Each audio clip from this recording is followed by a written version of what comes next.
দেখো কত বড় মিষ্টি। যাই হোক, চলো যাওয়া যাক। আজকে আবার বেরিয়েছিলাম ঘুরতে, যাচ্ছিলাম বাণিজ্য মেলায়। আমি একা যাচ্ছিলাম না, আমার সাথে এমনিও নাকি যাবে, তাই তাকে সাথে করে নিয়ে নিয়েছিলাম। যেহেতু বাণিজ্য মেলায় রাতে গিয়ে সময় দিনে যাওয়া হয়নি, তাই ভাবলাম আজকে একটু বাণিজ্য মেলা থেকে ঘুরে আসি। মেলায় যাওয়ার শুরুতেই দেখতে পেলাম এই বেলুনগুলো নাকি অনেক ভাইরাল, এখন ঝিলমিলি বেলুন বলা হয়। এটা দিয়ে আমি ছোটবেলায় অনেক পরিমাণ খেলছি, তাই এখন আর খেলার বিন্দু পরিমাণ ইচ্ছা নেই। যাই হোক, আমরা এখান থেকে চলে যাই। তারপর একটু ঘোরাঘুরি করছিলাম, আর কোনো রাইডে উঠি নাই, কারণ রাইড উঠতে ভালো লাগে না এখন আর। তো আমি কিছুক্ষণ ভালোভাবে তাকাই থাকি, দেখি যে বেলুনগুলোর মধ্যে আসলে কি কি আছে, কারণ এত দাম রাখে যেহেতু। আমি সামনে থেকে একটা জিনিস দেখতে পাই, তাই আমি একটু সামনে এগিয়ে যাচ্ছিলাম। আর তোমাদেরকে এখন দেখাবো যে কি দেখেছিলাম। এই বড় বড় মিষ্টিগুলো দেখার জন্য মূলত আমি গিয়েছিলাম। আর এইগুলোর নাম ছিল বালিশ মিষ্টি। এই মিষ্টিগুলো একটাই মনে হয় 1.5 কেজি 2 কেজির উপরে।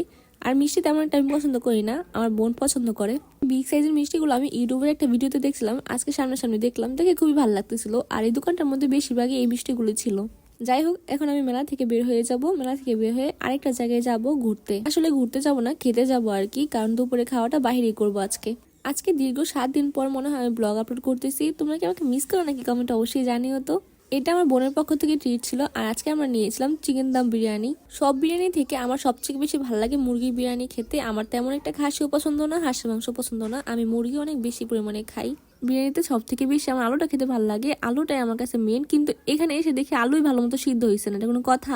যাই হোক, সবকিছু ঠিকঠাক ছিল, আলুটা বাদে ব্যাপার না, একটু কষ্ট করে খেয়ে নিয়েছি। আরেকটা কথা, তোমরা অনেকেই আমার ফেসবুক পেজ খুঁজে পাও না, যেটা আমি বিজনেসের জন্য খুলেছি, তাই আমি আজকে স্ক্রিনে শেয়ার করে দিচ্ছি আমার ফেসবুক পেজটা। তোমরা এখান থেকে দেখে ফেসবুকে গিয়ে সার্চ করে আমার ফেসবুক পেজ পেয়ে যাবা। আর আজকে আমি খেতে এসেছিলাম গাজীপুরের সুলতান ডাইসে, এটা নতুন উদ্বোধন হয়েছে এখন। এই ভিডিওটার মধ্যে তোমরা 2 থেকে 3 দিনের ব্লগ একবারে দেখতে পারবা, কারণ হলো অনেকগুলো ব্লগে আপলোড করা হয় নাই। আর আমি মাঝখান দিয়ে কলেজে গিয়েছিলাম, ওই ব্লগগুলো আপলোড করা হয়নি, তাই এই ব্লগটার মধ্যে এডিট করে দিব।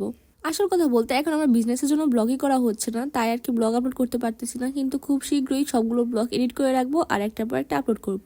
বাসায় যাওয়ার সময় একটু ফুচকাও খেয়ে নিই। ফুচকা দেখলে যতই পেট ভরে থাকুক খেতে ইচ্ছে করেই। তারপর এই ভিডিওটা হলো আমার পরের দিনের, আমার কলেজের লাস্ট ডে ছিল, আর আমি এক্সাম দিতে গেছিলাম। তখন আমি সাইন করতেছিলাম, আর বন্ধু জানে ক্যামেরার মধ্যে কি বলতেছিল। যাই হোক, এটাই আমাদের আজকে কলেজের লাস্ট ডে ছিল, আর এখানে যাওয়া হবে না। আর তোমরা আমাকে এই ড্রেসে পরে আর কখনো দেখতে পারবে না। যারা যারা আমার আগের ব্লগগুলো দেখছো তারা হয়তো দেখছো, কলেজ থেকে যাওয়ার সময় আমি অনেক পরিমাণে ব্লগ করছি, খাওয়া দাওয়া করছি, অনেক ঘোরাঘুরি করছি, কিন্তু এখন আর হবে না। অবশেষে আমাদের কলেজ লাইফ শেষ হয়ে গেল। আমার অনেক পরিমাণে খারাপ লাগতেছে ভিডিওটা করতে গিয়ে, কারণ হলো সবাইকে অনেক মিস করব, আর কলেজটাকে অনেক বেশি মিস করব।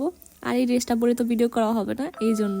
যাই হোক, তারপর আমি বাসায় চলে আসি, আর এখানে এসে একটু শ্যুট করি। আমার কিছু শ্যুট ছিল আমার প্রোডাক্টের, ওইগুলো আমি শেয়ার করতেছি এখন তোমাদের সাথে।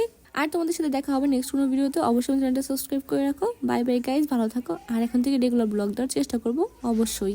Bye bye, bye bye guys.